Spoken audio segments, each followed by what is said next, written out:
ஒன்று கொரிந்தியர் 1வது அதிகாரம்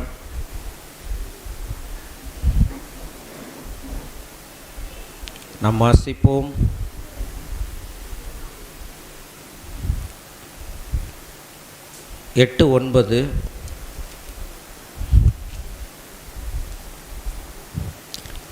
நம்முடைய கர்த்தராகிய இயேசு கிறிஸ்துவின் நாளிலே நீங்கள் குற்றம் சாட்டப்படாதவர்களாய் இருக்கும்படி முடிவு பரியந்தம் அவர் உங்களை ஸ்திரப்படுத்துவார்.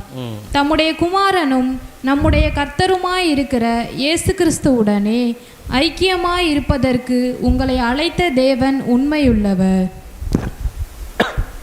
எல்லாரும் சொல்லுவோம், என்னை அழைத்த தேவன் உண்மையுள்ளவர். சரி, சிறு பிள்ளைங்க எழுந்து அவங்களுடைய ஆலயத்துக்கு போங்க. என்னை அழைத்த தேவன் உண்மை உள்ளவர். சொல்லுங்கள், என்னை அழைத்த தேவன் உண்மை உள்ளவர். எதற்காக தேவன் நம்மை அழைத்திருக்கிறார் என்று வேதம் சொல்லுகிறது? வாசிங்க அந்த வசனத்தை, மறுபடியும் 2வது வசனத்தை, 9வது வசனத்தை. தம்முடைய குமாரனும் நம்முடைய கர்த்தருமாய் இருக்கிற இயேசு கிறிஸ்துவுடனே ஐக்கியமாய் இருப்பதற்கு உங்களை அழைத்த தேவன் உண்மையுள்ளவர். ஆமென். முதலாவது, நீங்களும் நானும் தேவனோடு ஐக்கியப்படுவதற்கு அழைக்கப்பட்டிருக்கிறோம் என்கிற ஒரு உணர்வுக்குள்ளே வரணும். வேதம் அப்படி சொல்லுகிறது. என்னை தேவனோடு ஐக்கியமாயிருக்க தேவன் என்னை அழைத்தார். ஆமென். ஐக்கியம் என்றால் அருமையானவர்களே, ஒரு நெருங்கின ஒரு உறவு, நெருங்கின ஒரு நட்பு, நெருங்கின ஒரு தொடர்பு. எல்லோரும் சொல்லுவோம், நெருங்கின உறவு. இன்னும் சொல்லப்போனால் ஆவிக்குரிய விதத்தில் இது ஒரு இரத்த சம்பந்தமான உறவு. உங்கள் பாவங்களுக்காகவும் என்னுடைய பாவங்களுக்காகவும் ஆண்டவராகிய இயேசு கிறிஸ்து இரத்தம் சிந்தி தேவனுடைய சமூகத்தில் நாம் இணைக்கப்பட்டிருக்கிறோம், மீட்கப்பட்டிருக்கிறோம். பாருங்கள், நம்முடைய ரட்சிப்பு கிருபையால் தான் வருகிறது.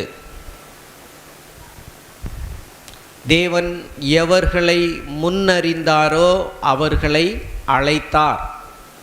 எல்லாம் சொல்லுவோம், தேவன் எவர்களை முன்னறிந்தாரோ அவர்களை அழைத்தார். முதல்ல அவர் முன்னறிகிறார். முதல்ல அவர் முன் யோசனை, அவருடைய முன் அறிவு, அதற்கு பிறகு அவருடைய அழைப்பு. தேவன் அதற்கு பிறகு நம்மை அழைக்கிறார். நம்மை அழைத்த தேவன், சொல்லுங்கள், என்னை அழைத்த தேவன் முன் யோசனை உள்ளவராய், முன்னறிந்தவராய் என்னை அழைத்திருக்கிறார். எனக்கு ரட்சிப்பை இப்போ கொடுத்துருக்கிறார். எத்தனை பேர் நான் ரட்சிப்பை பெற்றிருக்கிறேன்னு சொல்கிறீங்க? நீங்கள் ரட்சிப்பை பெற்றிருக்கிறீங்களா? அவருடைய அழைப்புனால தான் இன்றைக்கு நாம் ரட்சிக்கப்பட்டிருக்கிறோம்.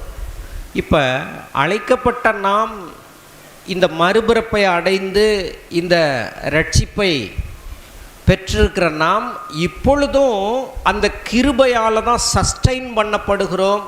இப்பொழுதும் அந்த கிருபை தான் நம்மை தாங்கி கொண்டிருக்கிறது. அவருடைய முன்குறிப்பு, அழைப்பு, ரட்சிப்பு.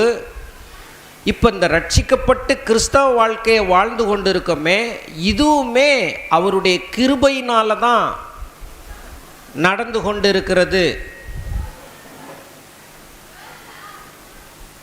ஏதோ நீங்களும் நானும் சர்ச்சுக்கு வர்றோம்,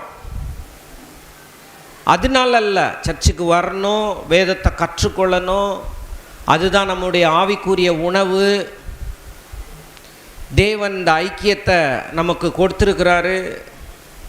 ஒன்று கூடி வருகிறோம். தேவனோடு ஐக்கியம் உள்ள எல்லாரும் ஒருவருக்கொருவர் ஐக்கியம் பாராட்டும்படி ஞாயிற்றுக்கிழமைகளில் நாம் கூடி வருகிறோம். தேவன் அதை அங்கீகரிக்கிறார், அதை செய்யும்படி உற்சாகப்படுத்துகிறார். ஆனால் இந்த ஐக்கியங்கள் எல்லாமே பேக்கில் ஒன்று இருக்குது. அவருடைய கிருபை நம்முடைய கிறிஸ்தவ வாழ்க்கையை தாங்கி கொண்டு வருகிறது.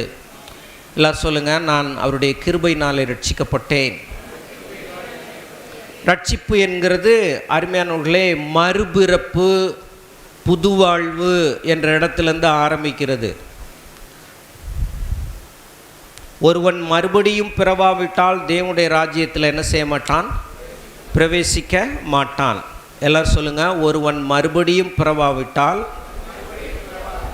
தேவனுடைய ராஜ்யத்தில் பிரவேசிக்க மாட்டான். மறுபிறப்பு என்கிறது கிறிஸ்தவனுக்கு அது ஒரு நியூபார்ன் பேபி, ஒரு குழந்தை பிறக்கிற மாதிரி கிறிஸ்துவுக்குள்ளே ஒரு மனுஷன் பிறக்கிறான். இயேசுவே ஆண்டவர் இரட்சகர் அப்படின்னு சொல்லி ஏற்றுக்கொள்ளும் பொழுது அவன் மறுபிறப்படைகிறான் தன்னுடைய ஆவி மனுஷனில். அங்கேருந்து தான் கிறிஸ்தவ வாழ்க்கை ஆரம்பிக்குது. கிறிஸ்தவ வாழ்க்கை என்கிறது தன்னுடைய பாவ நிலையை உணர்ந்து இரட்சகர் எனக்கு ஒருவர் வேண்டும் என்கிற இடத்துலேருந்து ஆரம்பிக்கிறது. எல்லோரும் ஒரு ஆமேன்னு சொல்லுங்கள். எனக்கு இரட்சகர் தேவையில்லை அப்படிங்கிறவங்களுக்கும் நான் நல்லவன் தான் அப்படிங்கிறவங்களுக்காக இயேசு வரவில்லை. இந்த உலகத்தில் யாருமே நல்லவர்கள் கிடையாது. எல்லாரும் ஏகமாய் கெட்டு போனார்கள், எல்லாரும் வழிதப்பி போனார்கள்.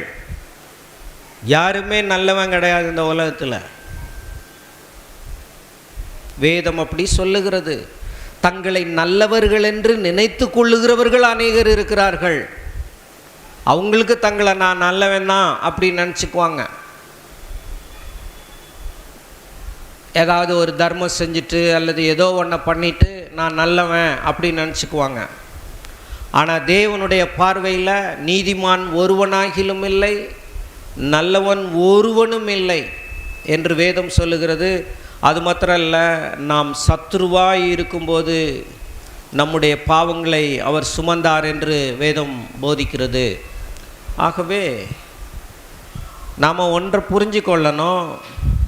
நல்லவன் இந்த உலகத்தில் யாருமே இல்லை, நல்லவன்னு நிறைய பேர் நினச்சிக்கிட்டு இருக்கிறாங்க. நானும் அந்த லிஸ்ட்டில் தான் இருந்தேன். இயேசு கிறிஸ்துவின் ரத்தம் என்னை கழுவிப்படுத்தி தகுதிப்படுத்தினதுனால இந்த இடத்துல என்ன செஞ்சுருக்கிறேன்? வந்திருக்கிறேன்.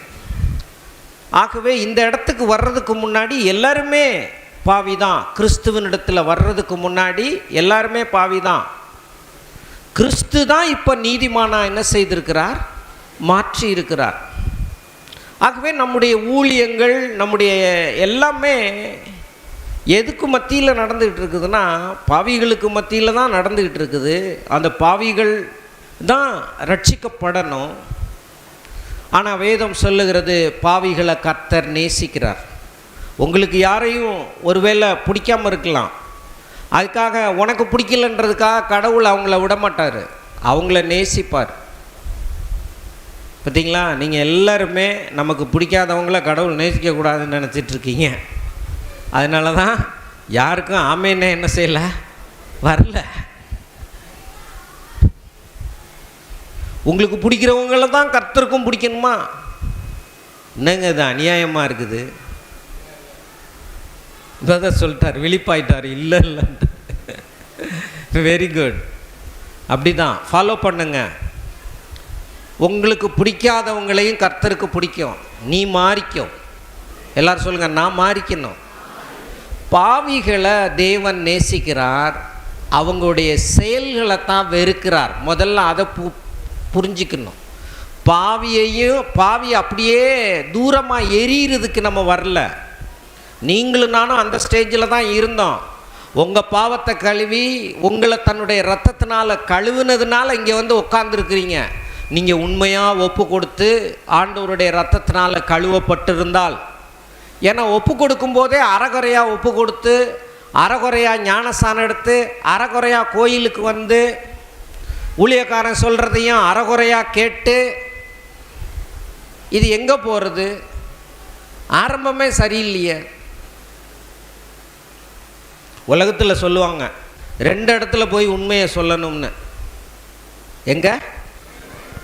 எங்கன்னு சொல்லுங்கள் பார்ப்போம். உங்களுக்கே தெரியும் நான் நினைக்கிறேன். ஒன்று டாக்டரு, இன்னொன்று வக்கீல்.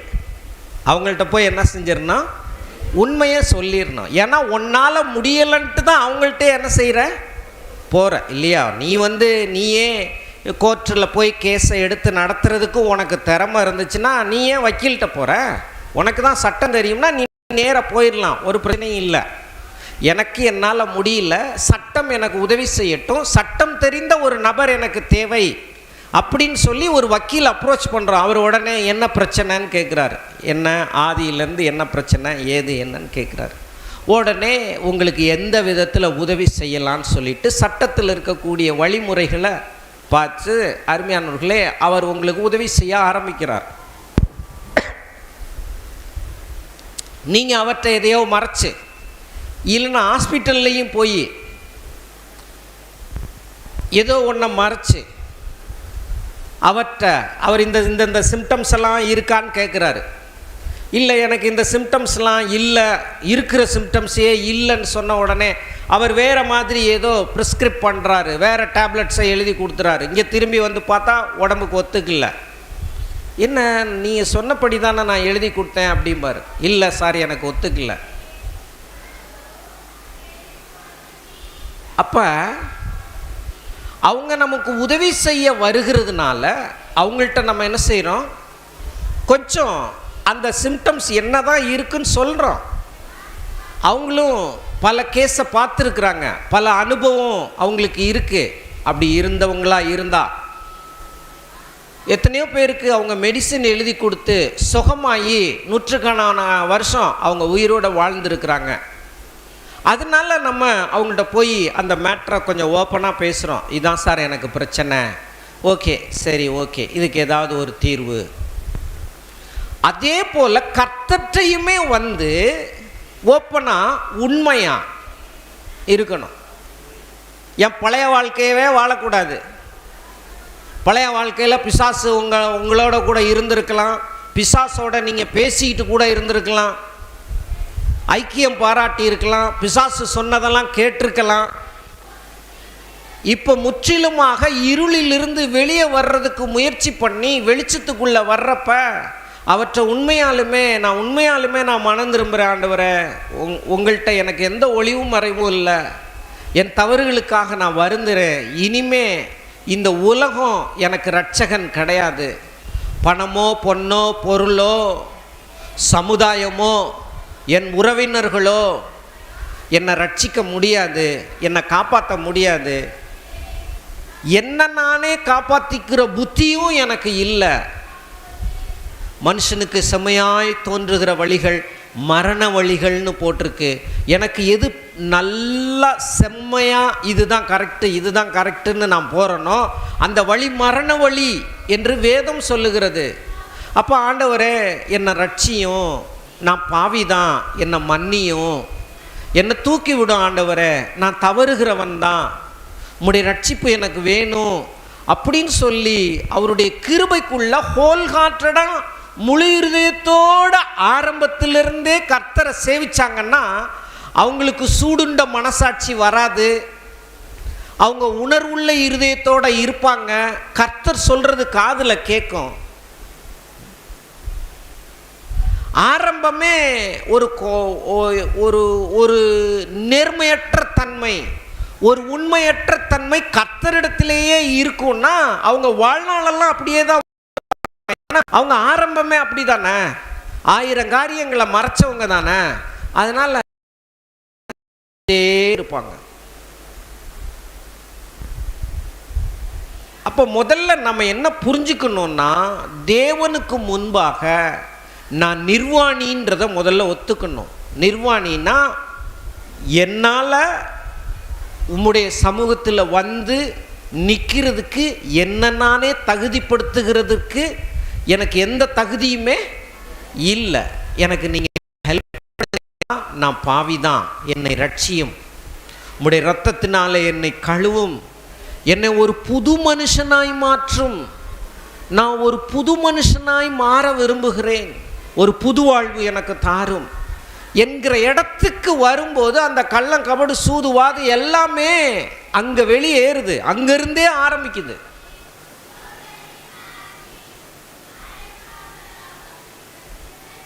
அப்போ ரட்சிப்பே கிருபையால் வருகிறது.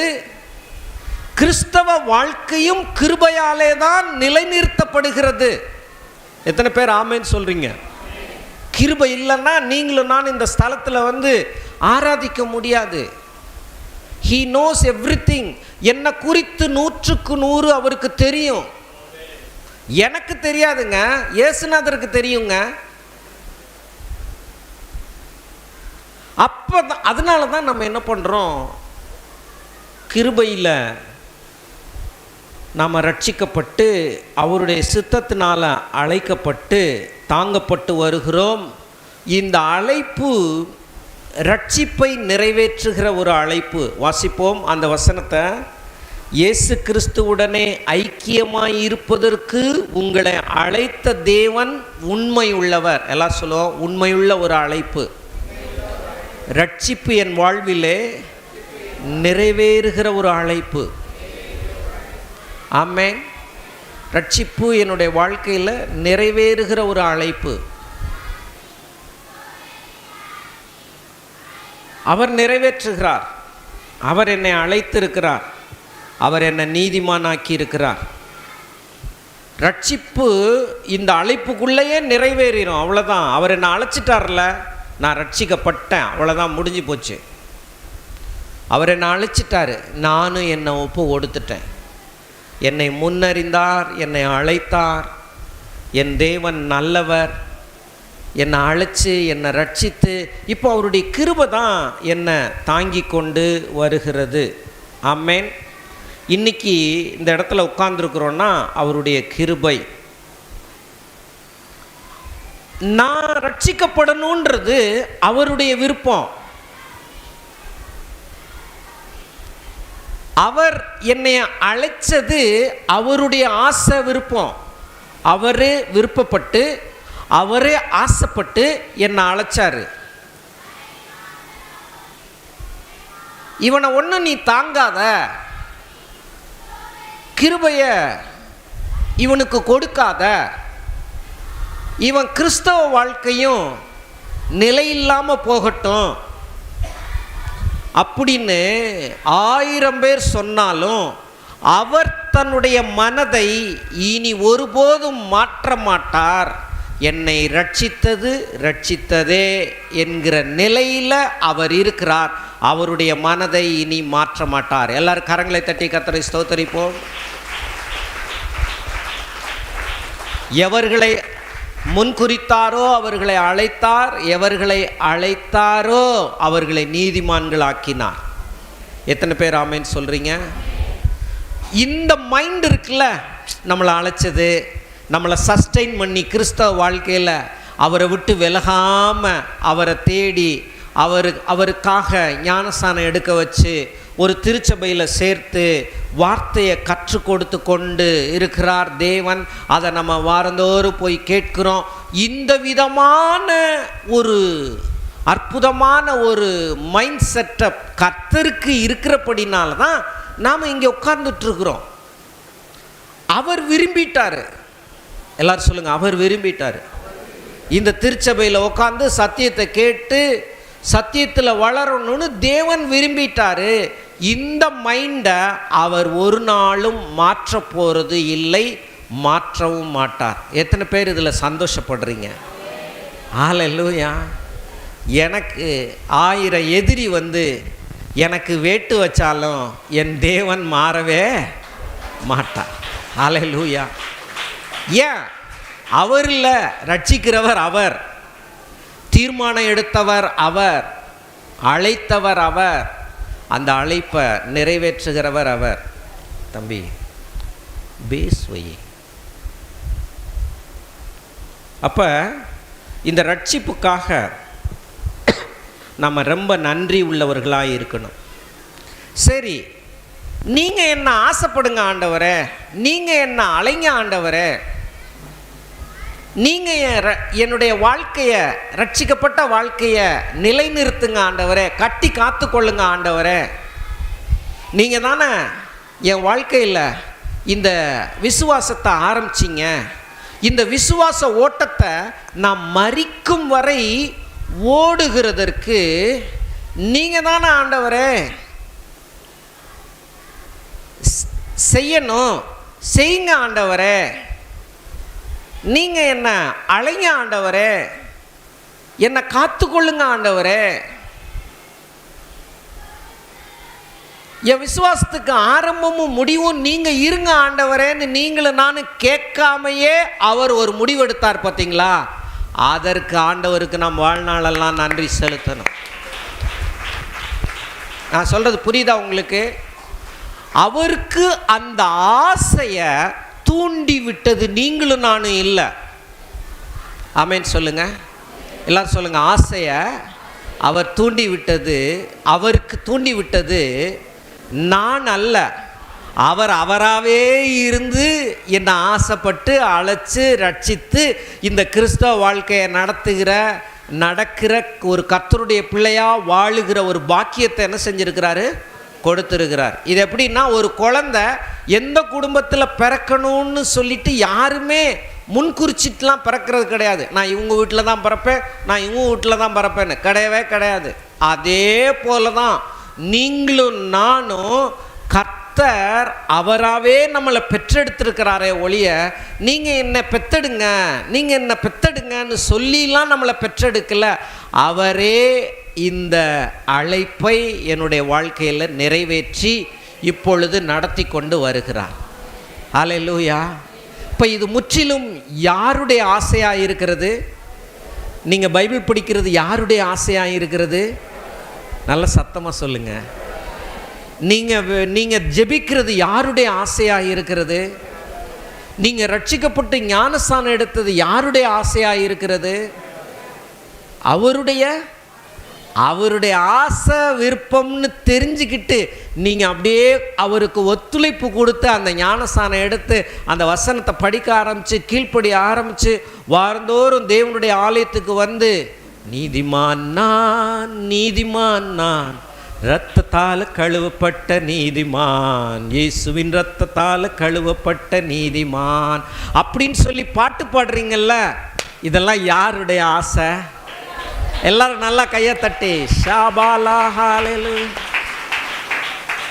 நாம் என்ன நினைக்கிறோன்னா, நம்ம ஆசைப்பட்டு சபைக்கு வர்றோம் போல, அவர் ஆசையில் தான் உன் ஆசையே நின்றுக்கிட்டு இருக்கு. ஆமேன்னு சொல்லுங்க. அவர் அட்டம் ஆசைப்படலைன்னா நம்ம 1000 ஆசைப்பட்டாலும் வேஸ்ட்டு. ஆமேன். ஆனால் ஆமாம், மாப்பிள்ளையே வேணான்ட்டாரு, பொண்ணு என்ன பண்ண முடியும்? நீ என்னங்க புரியுதா உங்களுக்கு?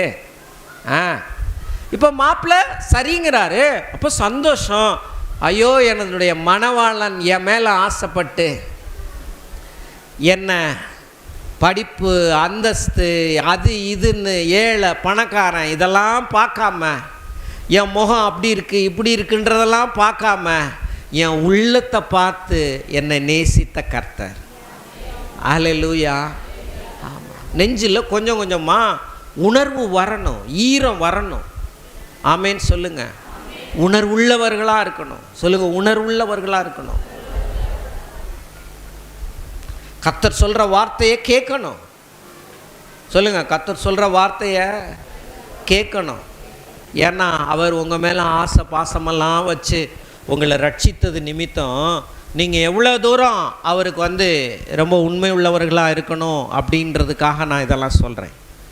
ஓகே, இன்றைக்கு ரட்சிப்பின் நிலையில் நின்று கொண்டிருக்கிறோமே, அவருடைய அந்த ஆசை விருப்பங்களை அவர் ஒரு நாளும் மாற்றிக்கொள்ள மாட்டார்.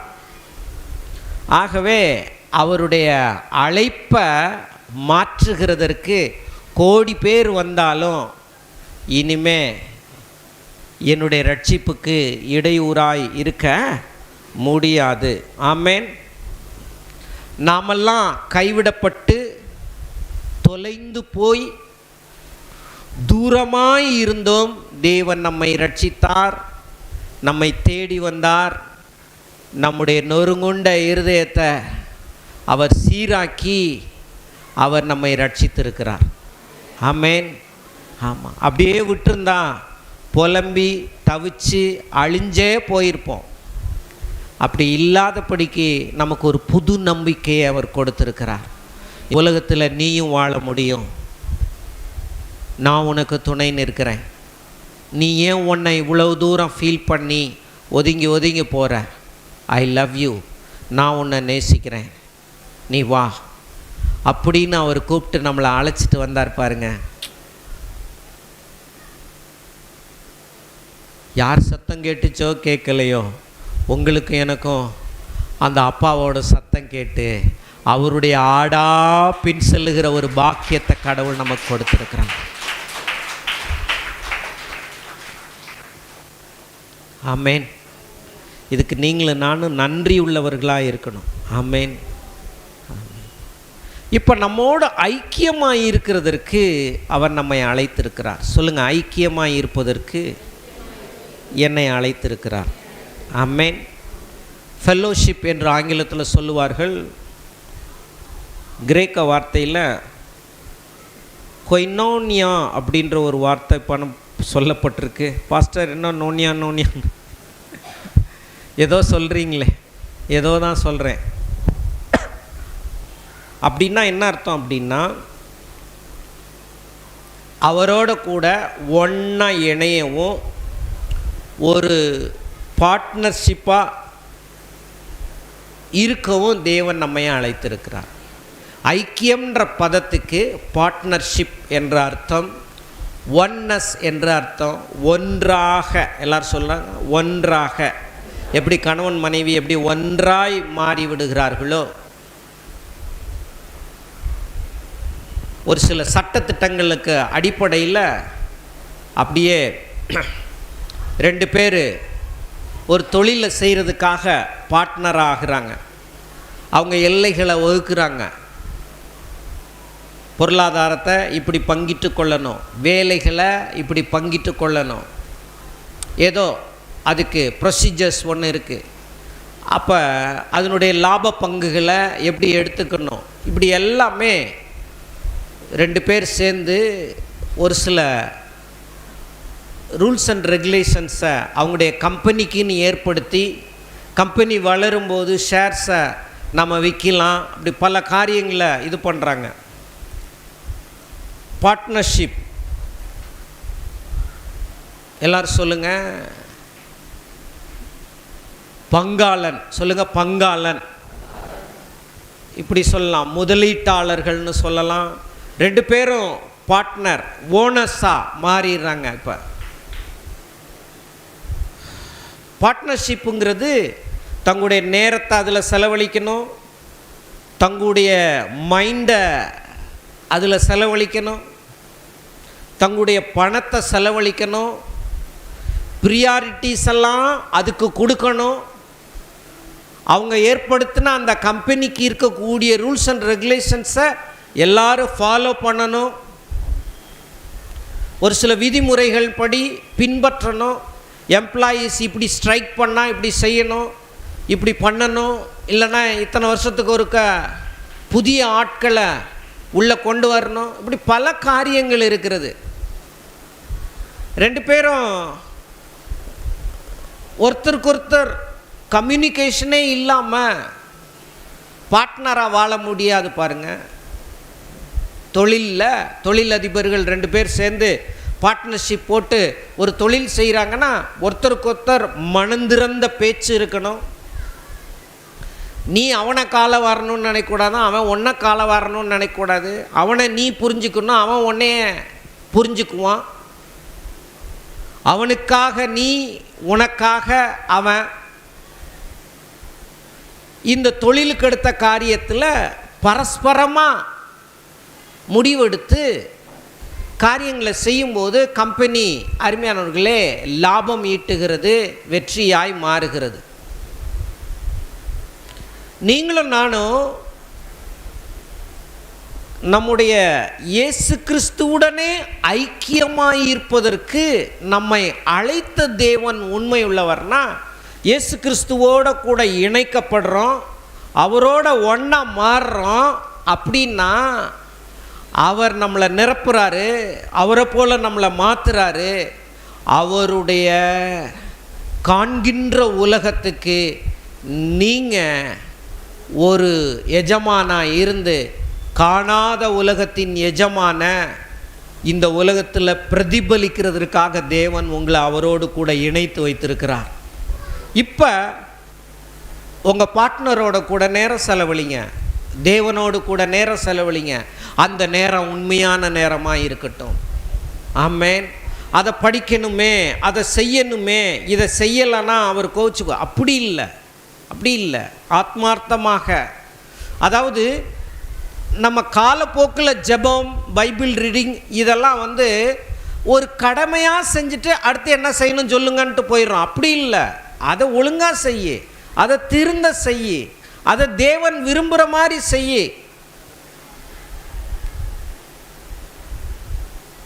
எனக்கு படிக்க முடியல, வேதத்தை என்னால் படிக்க முடியல, பரவாயில்ல. வேதத்தை படிக்க முடியலன்னா அதனால ஒன்றும் இல்லை. நீங்கள் படிக்காததுனால படிக்க முடியல, உங்களுக்கு அதை ரீட் பண்ணுறதுக்கு கஷ்டமாக இருக்குது. சத்தியத்தை கேட்குறீங்கல்ல, அதில் மனுஷன் அப்பத்தினேல மாத்திரமல்ல, தேவனுடைய வாயிலிருந்து புறப்படுகிற அந்த ஒரு வார்த்தையை மனசில் வைங்க. அந்த மனசில் அந்த வார்த்தையை வச்சு, அப்பா சொல்லுங்கள் ஆண்டவரே, உங்கள் விருப்பத்தை நான் நிறைவேற்றேன்னு செய்கிறேன், வர்றேன் ஆண்டவரே அப்படின்னு சொல்லி உங்களுடைய லைஃப்பை அது அந்த வார்த்தைக்கு நேராக உட்கார வைங்க.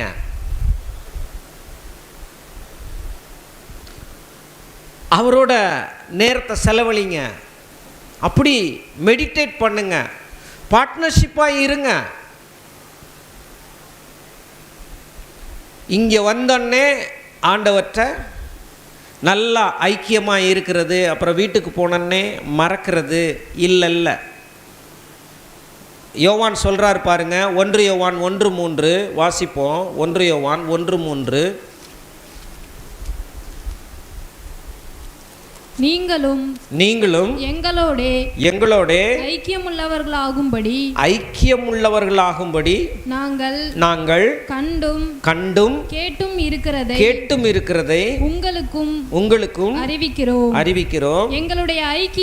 எங்களுடைய ஐக்கியம் பிதாவோடும் அவருடைய குமாரனாகிய இயேசு கிறிஸ்துவோடும் இருக்கிறது. உங்க ஐக்கியம் முதல்ல யார்கிட்ட இருக்கணும்? இப்படி ஐக்கியம்னா புரியல பாஸ்டர். உங்கள் நட்பு யார்கிட்ட இருக்கணும்? உங்களுடைய பழக்க வழக்கம் யார்கிட்ட இருக்கணும்? உங்களுடைய உறவு முதல்ல ஆழமாக இருக்கணும். எங்களுடைய ஐக்கியம் உங்கள்கிட்ட இருந்தாலும் எங்களுக்கு பிதாவோடும் அவர் அனுப்பின குமாரனாகிய இயேசு கிறிஸ்துவோடும் இருக்கிறது. இப்போ உங்களுக்கு ஒன்று சொல்கிறேன், நம்ம மனுஷர்களோட பிரியப்பட்டு பழகுறோம் இல்லையா? நமக்கு தெரிஞ்ச பிரதர்ஸோட பழகுறோம், சிஸ்டர்ஸோட நீங்கள் பழகுறீங்க. அந்த ஐக்கியம் தேவை தான். ஆண்டவர் அந்த ஐக்கியத்தை என்கரேஜ் பண்ணுறாரு. எல்லாரோடையும் ஐக்கியப்படணும். ஐக்கியம்னா அருமையானவர்களே, எப்படியெல்லாம் ஐக்கியப்படலாம் அப்படின்னு வேதம் சொல்லுகிறதுனா, அவங்களுடைய வாழ்க்கையின் காரியங்களுக்காக ஜெபிக்கிறதுக்கு ஐக்கியப்படலாம், புத்தி சொல்கிறது கூட ஐக்கியப்படலாம். அவர் விரும்பினா இதுக்கெல்லாம் மேலே தேவனோடு ஐக்கியம் நமக்கு வேண்டும். சொல்லுங்கள், தேவனோடு ஐக்கியம் நமக்கு வேண்டும். வருஷமெல்லாம் கோயிலுக்கு சபையில் இருக்க யாரு கூடயுமே பழகாமல் தனிக்கட்டையாக தனிக்கட்டையாக போகிறதில்ல. உட்காந்து யார் வர்றான்னு பார்த்து அவங்க முகத்தை எல்லாம் பார்த்து, என்ன அழைச்சவர் உன்னையே அழைச்சிருக்கிறாரு, அல்லேலூயா ஆமென் சொல்லுங்கள். என்ன அழைச்சவர் என்ன செஞ்சுருக்கிறாரு? உன்னையும் அழைச்சிருக்கிறாரு. நம்ம எல்லாரும் 1 கொரிந்தியர் 10:17 வாசிங்க. 1 கொரிந்தியர் 10:17.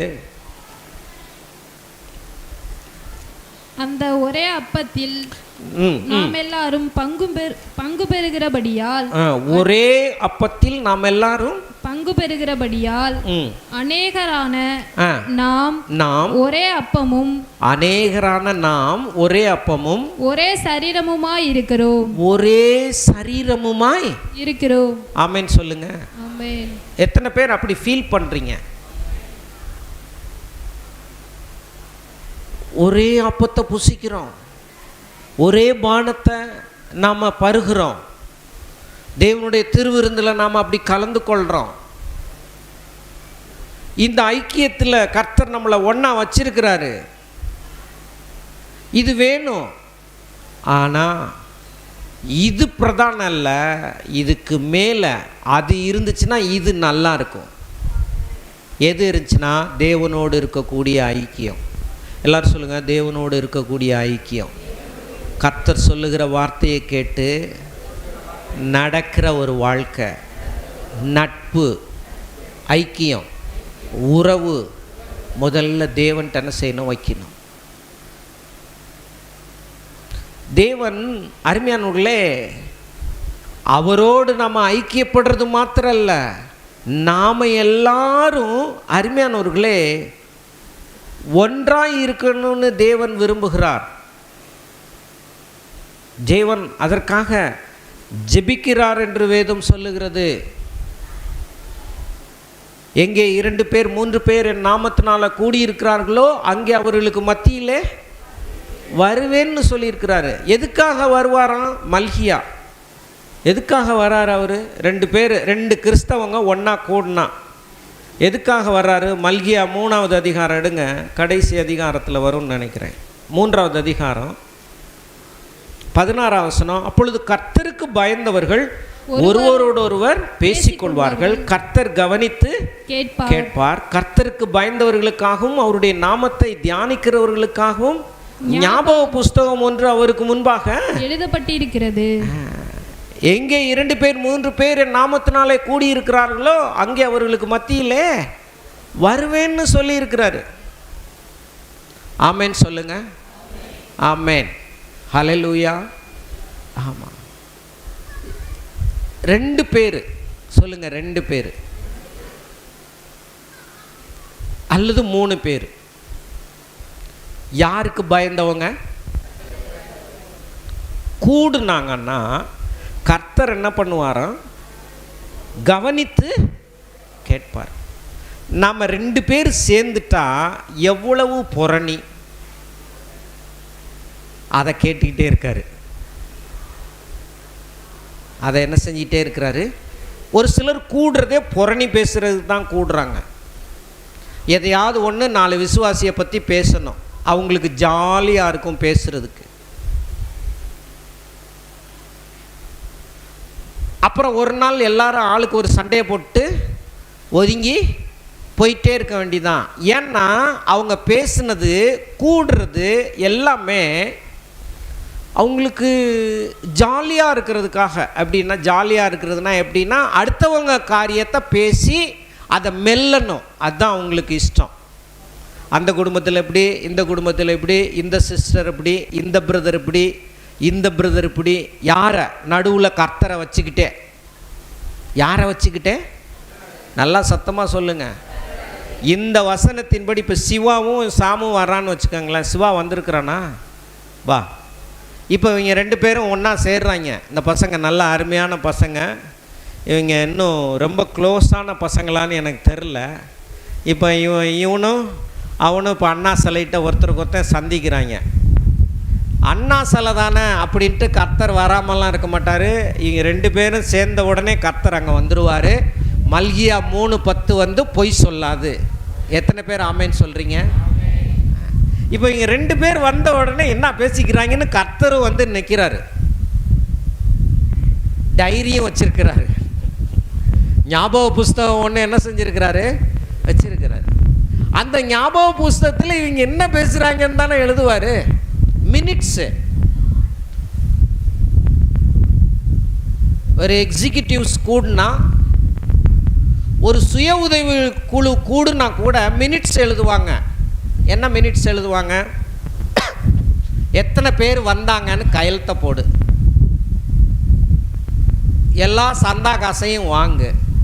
சரி வாங்க, இவங்களுக்கு கஷ்டமாக இருக்குது, இவங்களுக்கு நம்ம கொடுத்து உதவி செய்வோன்னு தீர்மானிக்கிறோம். அப்புறம் ஆரம்பத்தில் ஒரு பாட்டோடு நாங்கள் தொடங்கினோம். அப்படிலாம் மினிட்ஸ் எழுதுனாங்க. கொண்டாம்மா, எத்தனை பேருமா சேர்ந்து தீர்மானித்து யாருக்குமா கொடுக்குறீங்க, அதை ஜெராக்ஸ் எடுத்துகிட்டு வா, அப்போ தான் நான் பணம் தருவேன்னு பேங்க்கில் கேட்குறான். மினிட்ஸு. ஒரு சுய உதவி குழுவில் 10 பெண்கள் கூடி இருக்கிறத நீங்கள் மினிட்ஸ் எழுதுறதுக்கு ஒரு நோட்டு வச்சு யாருக்கு கடன் கொடுக்கப்படுகிறதுன்னு சொல்லி எழுதி 10 பேரும் கையெழுத்து போட்டான். இவனுக்காக இயேசு ரத்தம் சிந்தினதை இவன் அங்கீகரித்து கர்த்தரை ஏற்றுக்கொண்டிருக்கிறான், கர்த்தருக்காக வாழன்னு நினைக்கிறான். அப்படி வாழ்றியா தம்பி? இப்போ சிவாவும், அப்போ இவங்க 2 பேரும் ஒன்று சேர்ந்தா, நான் சொல்கிறேன், கர்த்தர் பக்கத்தில் நின்று இவன் என்ன பேசுகிறான்னு கேட்காரா கேட்க மாட்டாரா? இப்போ இவங்க 2 பேரும் பவுல் ராஜாவை பற்றி புறணி பேசுகிறாங்க. அவன் வர சரியில்லைடா, அவன் திருச்சிக்கு போன பிறகு ரொம்ப பந்தா பண்ணிக்கிறான். அவன் சொல்கிறான், ஆமாடா பந்தா ரொம்ப ஓவராக பண்ணிக்கிறான்டா. வந்தோடனே அவன் கேமரா எங்கன்னு தேடுவான், அதை பண்ணுவான் இதை பண்ணுவான். பயபக்தியாக இருக்க மாதிரி தெரியலடா. ஆமாடா, நீ சொல்கிறது சரிதான்டா. இந்த அவனை பார்த்தியா, அந்த வெசிலி இங்கே ஒருத்தன் வரான் பார்த்தியா? ஆமாம், வெசிலி வரேன். அவன் சின்ன பையன் தானே, சின்ன பையனாலும் அவன் பெரிய பெரிய பேச்செல்லாம் பேசுகிறான்டா, அவன் சரியில்லைடா. ஓ அப்படியா? இப்படி ஒன்று. ஆமாம், இந்த வாரம் பாஸ்ட் நம்மளை பற்றி ஏதோ சொன்னாரே, உன்னைய சொன்னாரா? இப்படி ஏதோ ஒன்று கதை அடிக்கிறாங்க. கொஞ்ச நேரத்தில் கூட இருக்கிறவரை மறந்துட்டு என்ன செஞ்சிடறாங்க, பேச ஆரம்பிச்சிடுறாங்க. இவங்க 2 பேரும் பேசிக்கிட்டே இருக்கிறாங்க. கர்த்தர் போல கர்த்தர் அங்கேயே தான் இருக்கிறார். ஆமேன்னு சொல்லுங்க. சரி, இப்போ இந்த உரையாடலை கேட்டுக்கிட்டு கர்த்தரும் கூட நிற்கிறாரு.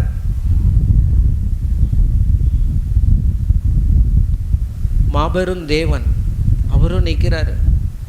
கர்த்தருன்னா அவர் பேரை சொல்கிறதுக்கே வாய் கூசணும். என் நாமத்தை வீணிலே வழங்காது. அவருடைய நாமத்தை சும்மாலாம் வீணில் பேசக்கூடாது, சும்மா கர்த்தர்னு பேசக்கூடாது. அவர் நாமத்தை சொல்கிறதுக்கே பயம் இருக்கணும். பேரை சொல்கிறதுக்கே பேரை சொல்லி கூப்பிடாதடா. சொல்கிறோமா இல்லையா? ஏன் சொல்கிறோம்? உன் வயசு என்ன, அவங்க வயசு என்ன? அங்கிள்னு சொல்லு, மாமான்னு சொல்லு, பெரியப்பான்னு சொல்லு, சித்தப்பான்னு சொல்லு, சொல்லித்தரோம். அப்போ இவங்க 2 பேரும் பேசுறது தேவனுக்கு பிரியமாக இருக்கணும். அப்போ தான் இவங்க 2 பேருடைய ஐக்கியமும் எப்படி இருக்கும், நல்லா இருக்கும். கூடி நின்று எதையோ ஒன்று பேசிட்டு நாளைக்கு முறைச்சிட்டு போகிறதில்ல. பேசுனா கர்த்தரை பற்றி தான் பேசணும். ஆமேன். ஜெபம் பண்ணியாப்பா? இந்த வாரம் வாலிபர் கூட்டத்துக்கு நீ வந்தியா? வசனம் படிச்சிட்டியா? ஆண்டி படிக்க சொன்னாங்களே, அக்கா படிக்க சொன்னாங்களே, எந்த காலேஜுக்கு அப்ளிகேஷன் போட்டிருக்க? சரி, நானும் ஜெபம் பண்ணிக்கிறேன். கர்த்தர் உன் கூட இருக்கிறாரு, எனக்காகவும் ஜெபம் பண்ணிக்க. இந்த வருஷம் நான் 3rd year படிச்சுக்கிட்டு இருக்கிறேன், படிப்பு தான் கொஞ்சம் டஃப்பாக இருக்குது அப்படின்னு இவன் சொல்ல, அவனும் சொல்ல, சரிடா தம்பி நான் உனக்காக ஜெபம் பண்ணுறேன். இப்படி ஒருத்தருக்கு ஒருத்தர். ஏன் லேட்டாக வர? இவன் கேட்குறான், சிவாட்ட கேளு. அவன் லேட்டாக வந்துட்டான்னு தெரில, நான் கேட்க சொன்னேன். அப்படி கேட்கும்போது என் சீக்கிரம் வரணும்னு தான் நினைக்கிறேன், முடியல. இந்த வாரம் நான் கண்டிப்பாக என்ன செஞ்சிருவேன், வந்துடுவேன். அதாவது ஒரு ஆரோக்கியமான ஒரு கான்வர்சேஷன் இருந்தால் தான் நல்லா இருக்கும். ஆமேன்.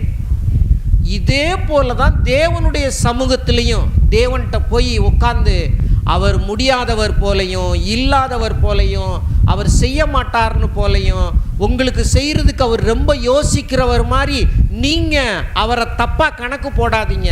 உங்களுக்காக ஜீவனையே கொடுத்தவர் மற்ற எல்லாவற்றையும் அருளாதிருப்பது எப்படி? அவற்றை போகும்போதே சந்தோஷமா, அப்பா இதெல்லாம் இருக்கு, நீங்கள் பார்த்துக்குவீங்கன்னு நான் நம்புகிறேன், எனக்காக ஜீவனையே கொடுத்தீங்க. மிஸ்டேக்ஸ், ஒரு சில மிஸ்டேக்ஸை நானே தான் பண்ணியிருக்கேன். ஆனாலும் என் தவறுக்கு மத்தியில் நான் உணர்றேன், எனக்கு புத்தி வருது. உங்கள் சமூகத்திலேருந்து எனக்கு இந்த ஜெபத்துக்கு பதில் வரட்டும் ஆண்டவரே. நீங்கள் சொல்கிற மாதிரி நான் வாழ என்ன செய்கிறேன், விரும்புகிறேன் ஆண்டவரே. எத்தனை பேர் ஆமேன்னு சொல்கிறீங்க? வாழ்க்கையோடு தேவனுடைய நடக்கை ஒன்றரை கலக்க வேண்டும். ஆமேன். Okay, thank you. அப்போ முதல்ல தேவன்கிட்ட உண்மையான ஃபெல்லோஷிப்பாக இருங்க. அதுக்கு பிறகு உங்கள் ஃபெல்லோஷிப்பையும் பெருக்கி கொள்ளுங்க, நல்லா வச்சுக்கொள்ளுங்க. அதில் தேவன் மகிமைப்படுவார். ஆமேன். தேவன் உங்களை குற்றமில்லாதவர்களாக வைக்கணும்னு விரும்பிட்டார். நீங்கள் குற்றமற்றவர்கள் தான். ஆனால் நடக்க இல்லாத எக்ஸிக்யூட் பண்ண ஆரம்பிங்க, பழக ஆரம்பிங்க, வெளியில் கொண்டு வர ஆரம்பிங்க. உள்ளே இருக்கக்கூடிய ஆவிக்குரிய கேரக்டர்ஸை வெளியே கொண்டு வாருங்க. முன்னே நம்ம துர்க்கிரியைகளை செஞ்சோம், அதுக்கு இந்த சரீரத்தை ஒப்பு கொடுத்தோம். எப்போ பார்த்தாலும் பிசாசு கான்சியஸாகவே ஒரு சிலர் இருப்பாங்க. கண்ணை மூடினா பிசாசு தான் அவங்களுக்கு தெரியும், ஏசுநாதரே தெரிய மாட்டார். பிசாசு தெரியும், குறி சொல்கிறவன் தெரியுமா, அவன் தெரியுமா, இவன் தெரியுமா, எல்லாம் தெரியும். இப்போ எப்போ பார்த்தாலும் பிசாசே தான். ஏசப்பா எங்கே போனார்? எங்கேயோ போயிட்டார். ஆவி உலகம், 2 உலகம் இருக்குது, உண்மைதான். நீங்கள் ஒருவேளை பிசாசோட உலகத்தில் இருந்து குறி சொல்கிறவனை நம்பி, ஜோசியக்காரன் சொல்கிறவனை நம்பி, அதன்படியெல்லாம் நடந்து ஒருவேளை உங்கள் வாழ்க்கையில் ஒன்றும் இல்லாமல் நிர்கதியாக நிற்கலாம். இப்போ அது பழைய சாப்ட்ரு, அது பழைய வாழ்க்கை, அது ஒழிஞ்சு போயிடுச்சு. எல்லாம் சொல்லுங்கள், அது ஒழிஞ்சு போயிடுச்சு. இப்போ நியூ லைஃபு, புது வாழ்க்கை. இப்போ ஏசப்பா அவருடைய வார்த்தை, அவருடைய மரணம், அவருடைய உயிர்த்தெழுதல், அவருடைய உண்மை, அவருடைய உத்தமம், ஒரு உண்மையான ஒரு தேடுதல், ஆளுக்காக, பணத்துக்காக, பொருளுக்காக தேடுதல் அல்ல, என் ஆத்மார்த்தமான ஒரு தேடுதல். அவர் எனக்கு வேணும், அவர் என்ன ரட்சிக்கட்டும்.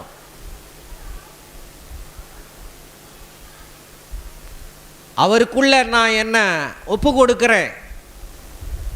கடந்த கால வாழ்க்கை எப்படி இருந்தாலும் பரவாயில்ல, நியூ லைஃப்பை நான் வித்தியாசமாக அவர் சொல்கிறபடி நான் நடத்த ஆரம்பிக்கிறேன் அப்படின்னு சொல்லிட்டு தேவனுக்கு முக்கியத்துவம் கொடுக்கணும். பாருங்க,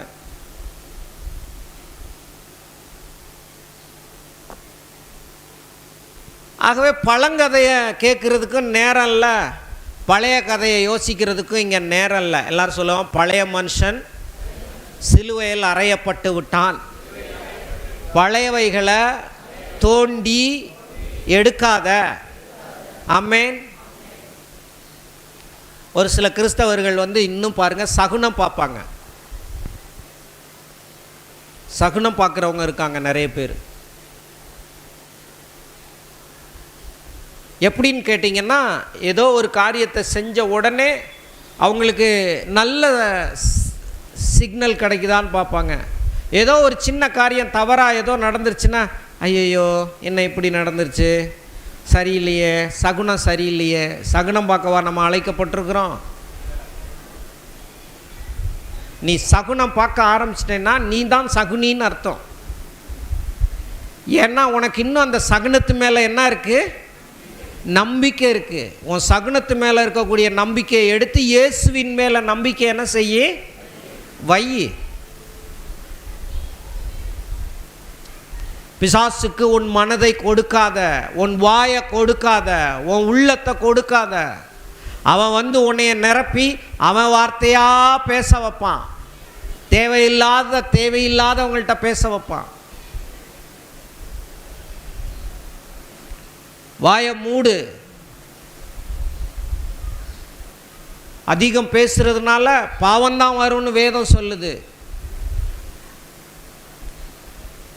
அப்போ ஆரோக்கியமான ஒரு ஐக்கியம் நமக்கு வேணும்னு எத்தனை பேர் விரும்புகிறீங்க? ஒரு பாரத்தை ஒருவர் சுமந்து, ஒருவருக்காக ஒருவர் ஜெபித்து, நாம் ஐக்கிய பாராட்ட அழைக்கப்பட்டிருக்கிறோம். உன்னை நேசிக்கிறது போல பிறனையும் நேசின்னு ஆண்டவர் என்ன செஞ்சுருக்கிறாரு, சொல்லியிருக்கிறாரு. அப்போது உன்னை நேசிக்கிற மாதிரியே அவங்கள நேசி. உனக்காக ஜெபம் பண்ணு, அவங்களுக்காக ஜெபம் பண்ணு. யாருடைய வாழ்க்கையிலையாவது அருமையானவர்களே ஒரு சின்ன கஷ்டம் கேடுபாடு உண்டாயிருந்துச்சுன்னா அவங்களுக்காக ஜெபம் பண்ணு. சொல்லுங்கள், அவங்களுக்காக ஜெபம் பண்ணணும். எத்தனை பேர் உங்களுடைய விசுவாசிகளுக்காக உங்களுக்கு தெரிஞ்சவங்களுக்காக ஜெபிக்கிறீங்க? கர்த்தருக்கு ஸ்தோத்திரம். ஒரு பாரத்தை ஒருவர் சுமந்து என்ன செய்யணும், ஜெபிக்கணும். அதெல்லாம் தப்பு இல்லை. வேதம் அதற்காக நம்மை அழைத்திருக்கிறது. ஜெபிக்க வேண்டும். புத்தி சொல்லவும் தேவன் அழைத்திருக்கிறார். இதெல்லாம் தேவனுடைய சித்தமாய் இருக்கிறது. ஆமேன். ஒரு வசனத்தை வாசிப்போம். மத்தேயு 18:20 தான் அருமையானவர்களே. எங்கே 2-3 பேர் கூடியிருக்கிறார்களோ அங்கே அவர்களுக்கு மத்தியிலே வருவேன்னு சொன்னவர். அவருடைய ஜெபம் என்னன்னு பாருங்கள். யோவான் 17 கர்த்தருடைய ஜெபம் என்னவா இருக்குது? யோவான் 17, 20, 21 இதை வாசித்து நம்ம முடிக்க போகிறோம். நான் இவர்களுக்காக வேண்டிக் கொள்ளுகிறதும் அல்லாமல் இவர்களுடைய வார்த்தையினால் என்னை விசுவாசிக்கிறவர்களுக்காகவும் வேண்டிக் கொள்ளுகிறேன். அவர்கள் எல்லாரும் ஒன்றாய் இருக்கவும். எல்லாரும் சொல்லுங்க, நாங்கள் எல்லாரும். மறுபடியும் சொல்லுங்க, மறுபடியும் சொல்லுங்க, நாங்கள் எல்லாரும் ஒன்றாய் இருக்கவும். எல்லாரும் சொல்லுங்க, ஒன்றாய் இருக்கவும். யார் ஜெபம் பண்றா? இத ஏசப்பா ஜெபம் பண்றாரு. பிதாவே, நீர் என்னை அனுப்பினதை உலகம் விசுவாசிக்கிறதற்காக நீர் என்னிலேயும் நான் உம்மிலேயும் இருக்கிறது போல அவர்கள் எல்லாரும் நம்மில் ஒன்றாய் இருக்கவும் வேண்டிக் கொள்ளுகிறேன். இந்த ஜெபத்துக்கு எத்தனை பேர் மரியாதை கொடுக்குறீங்க? ஏசப்பா ஜெபத்துக்கே மரியாதை கொடுக்காம நீ ஏன் வாழ்கிற? நம்ம எல்லாம் ஒன்றாக இருக்கணுன்றதில் ஒன்றாக இருக்கிறது கிடையாது. சண்டை, சச்சரவு, பிரச்சனை. ஒருத்தவங்க உங்களோட கூட இருக்கும்போது என்ன பேசுகிறீங்களோ அதையே அவங்க இல்லாதப்பையும் பேசும்படி தேவன் உங்களை அழைக்கிறார். ஆமேன் சொல்லுங்க. புரியுதா நான் உங்களுக்கு சொல்கிறது? எப்படி? திரும்ப சொல்லுங்க. அவங்க நம்மளோட இருக்கும்போது என்ன பேசுகிறோமோ அதையே அவங்களுடைய ஆப்ஷன்ஸில் அவங்க இல்லாமல் இருக்கும்போதும் பேசணும். ஆமேன். ஒருத்தங்களை பற்றி இன்னொருத்தங்கள்ட்ட ஏதோ பேசி எதையோ ஒன்று அவங்கள பற்றி தப்பாக ஒருத்தங்கள்ட்ட போட்டு கொடுத்துட்டு இருக்கீங்கல்ல, கான்ஃபரன்ஸ் கால் போட்டு பேசுங்க. எப்படி? இப்போ இன்னாரை பற்றி இன்னார்ட்ட பேசிகிட்டு இருக்கீங்கல்ல, நீங்கள் தானே பேசுகிறீங்க. 3 பேரும் ஃபோனை எடுங்க. ஃபோனை எடுத்து 3 பேரும் சேர்ந்துக்கோங்க. சேர்ந்து அவரை பற்றி இவர்கிட்ட நீங்கள் பேசுங்க.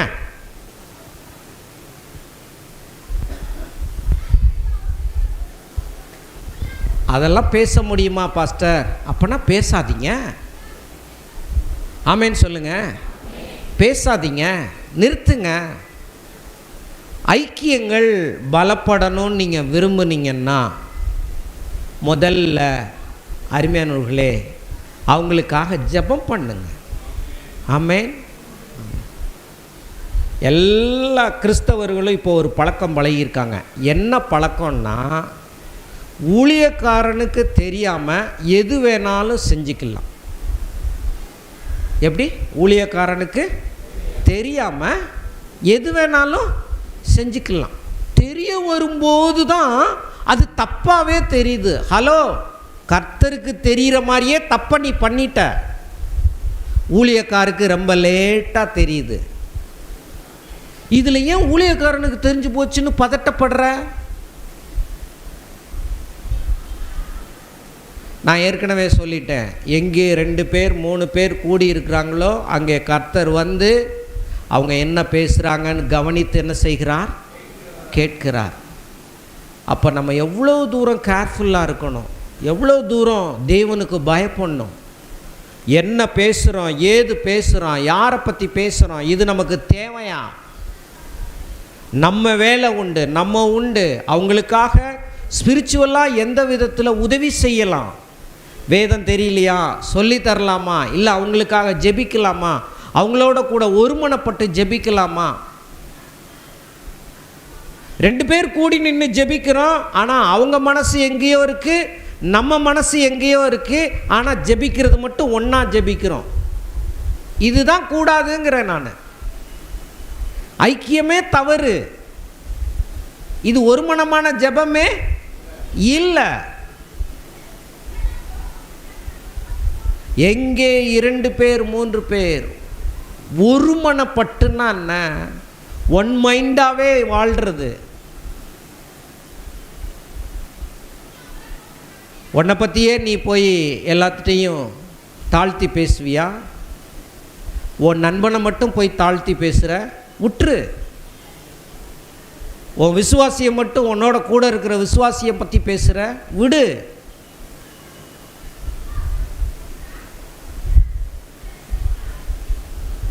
தேவனுக்கு பயந்து அவரோட ஐக்கியம், அதான் கடவுளோடைய ஐக்கியம் சரியாக இருந்துச்சுன்னா கீழேயும் ஐக்கியம் சரியாக இருக்கும்.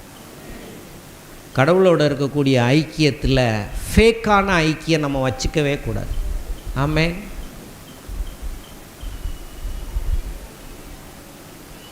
தேவனுக்கு தெரியாமல் நாம் எதையும் செய்யவே முடியாது. தேவனுக்கு மறைச்சி எதையும் செய்யவே முடியாது. அப்போ எப்போதுமே பிளைனாக இருங்க, எப்போதுமே ஒரே மாதிரியாக இருங்க. தேவன் நடத்துகிறதுக்கு இடம் கொடுங்க, தேவனுக்கு கட்டுப்படுங்க. அவரோட இருக்கிற அந்த ஐக்கியத்துக்கு உண்மையாக இருங்க. அந்த ஐக்கியத்தில் நீங்கள் உண்மையாக இருந்தீங்கன்னா சக விசுவாசிகளோடு இருக்கக்கூடிய ஐக்கியத்துலேயும் நம்ம எப்படி இருப்போம்? உண்மையாக இருப்போம். ஆமென்.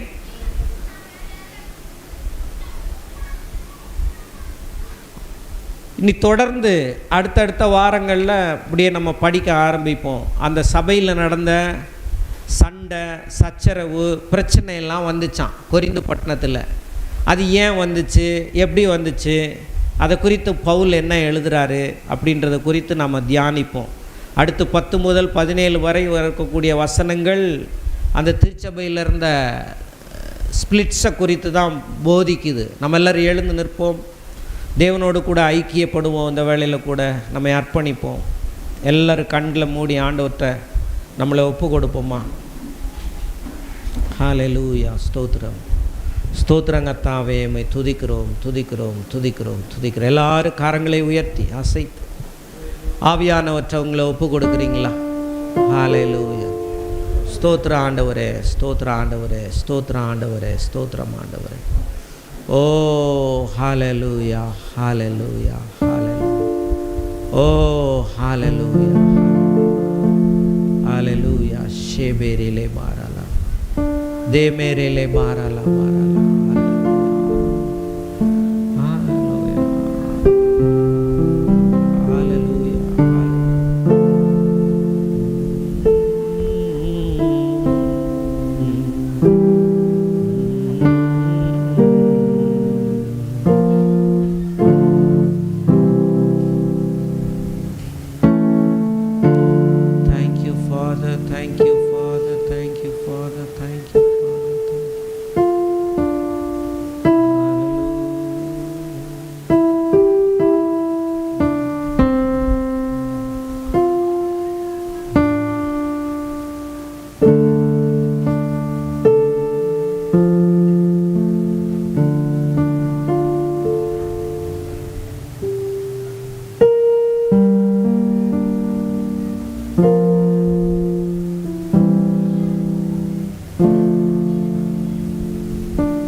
ரபல பல லலபா தேரேலே மேரேலே பரலல பர தேமேனே ஹோரோலோரோ தோரோனு மரல பலல ஹalleluya ரல பரல பரல பரல ஹalleluya தேரேலே ரேரேலே பரல லல பல பல ஹalleluya ஹalleluya. நீங்களும் நானும் நினைக்கிறதற்கு மேலான விதத்தில் நம்மோட தேவன் க்ளோஸாக இருக்கிறாரு. இந்த காலை வேளையில் அவர் நம்ம மத்தியில் வந்து உலாவினார். எங்கே 2 பேர் 3 பேர் நாமத்தினாலே கூடியிருக்கிறார்களோ அங்கே அவர்களுக்கு மத்தியிலே வருவேன் என்று சொன்னவர் இந்த காலை வேளையில் வந்திருக்கிறார். இப்பொழுதும் அவர் நம்மோடு கூட பேசினார். நாம் பேசுகிறதை அவர் கவனித்து கேட்டார். தேவனை துணையாக கொண்டிருக்கிற நாம எப்பொழுதும் அவருக்கு திறந்த புஸ்தகமாக எல்லாரும் நம்மை அர்ப்பணிப்போம். எல்லாரும் கரங்களை உயர்த்தி சொல்லுவோம், தேவரீ உமக்கு முன்பாக நான் எப்பொழுதும் திறந்த புஸ்தகமாக இருக்கிறேன். நீர் என்னை நேசிக்கிறீர், என் ரட்சிப்பை காப்பாற்றி வருகிறீர். நான் விழுந்து விடாத நிலையில் இருக்கும்படி உம்முடைய கிருபையை கொண்டு ரட்சிப்பை நிறைவேற்றி கொண்டு வருகிறீர். உம்முடைய ஆசை, உம்முடைய விருப்பங்கள் நான் ரட்சிக்கப்பட்டு நித்தியமாய் உம்மோடு வாழக்கூடிய வாழ்க்கையை நீர் எனக்கு கட்டளையிட்டிருக்கிறீர். எனக்கு நீர் முக்கியம், உம்முடைய ஐக்கியம் முக்கியம், உம்முடைய அன்பு முக்கியம், உம்முடைய தயவு முக்கியம், உம்முடைய வார்த்தை முக்கியம். நீரே எனக்கு முதலாவது. நான் என்னை நேசிக்கிறது போல பிறனையும் நேசிக்க ஐக்கியப்பட கற்றுதாரும்.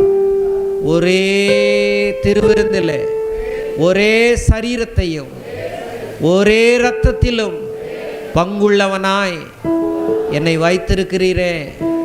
இந்த உண்மையை புரிந்து கொள்ள எனக்கு கிருபை தாரும். நான் உம்மோடு இணைக்கப்பட்டிருக்கிறேன். ஆமென். உம்முடைய லாபங்களுக்காக இந்த பூமியிலே வாழ, உம்முடைய ராஜ்யத்தின் லாபங்களுக்காக, உம்முடைய சுவிசேஷத்தின் லாபங்களுக்காக வாழ என்னை அர்ப்பணிக்கிறேன். பரலோபிதாவே உம்மை துதிக்கிறோம். இந்த காலை வேளையில் எங்கள் ஃபெல்லோஷிப் இன்னும் அதிகமாய் வளரட்டும் கர்த்தாவே. அப்போஸ்டலிக் ஃபெல்லோஷிப் டேபர்னக்கல்ன்ற பேரில் இல்லை ஆண்டவரே கர்த்தாவே. அப்போஸ்தல ஐக்கிய சபை, பரிசுத்த ஆவியானவரே உம்மோடு இருக்கக்கூடிய ஐக்கியமும் சக விசுவாசிகளோடு இருக்கக்கூடிய ஐக்கியமும் உண்மையுள்ள ஐக்கியமாக இருக்கட்டும். பரிசுத்த ஆவியானவர் ஒருவருக்கொருவர் ஜெபிக்கவும், ஒருவர் தாங்கவும், சூழ்நிலைகளுக்கு மத்தியில் தூக்கிவிடவும் ஆண்டவரே எங்களை நாங்களே ஆயத்தப்படுத்தி கொள்ள கிருபை தருவீராக. ஓ ஸ்தோத்திரம். அப்படி செய்கிறதற்காக உமக்கு நன்றி. எங்களை தாழ்த்துகிறோம். நேரலையில் பார்க்கிற கர்த்தருடைய பிள்ளைகள் ஒவ்வொருவரும் உம்மோடு உண்மையுள்ள ஒரு ஐக்கியத்தை வைக்க நீர் கிருபை தருவீராக. உடைய குடும்பங்களில் தேவ அன்பின் ஐக்கியம் இருக்கட்டும். அவருடைய ஊழியங்களில் மகத்தான ஒரு மாற்றமும் பெருக்கமும் இருக்கட்டும். அப்படி செய்கிறதற்காக உமக்கு நன்றி. இயேசுவின் நாமத்தில் பிதாவே, ஆமென். நம்ம எல்லாரும் உட்காருவோம். ஒரு சில அறிவு